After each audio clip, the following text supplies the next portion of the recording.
trahison de la Colombie-Britannique. C'est pas un peu trop fort pour qualifier cette Ah non, décision? c'est pas trop fort du tout. Ah, c'est vraiment pas trop fort. Et non, je veux pas dire que je suis satisfait, parce qu'on veut pas être satisfait de ce qui va être une catastrophe écologiste et environnementale. Mais économiquement, c'est du pragmatisme. Non, mais ce qui est surtout, c'est que ça montre que Trudeau, c'est vraiment du blairisme à plumes.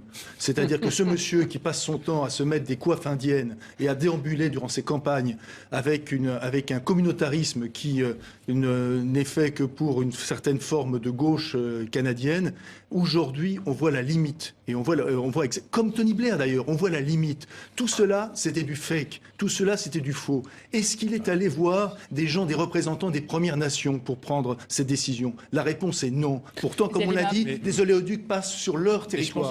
Donc, franchement, je suis heureux que cette forfaiture qui est Trudeau, juste une seconde, ça passe pas simplement par ça.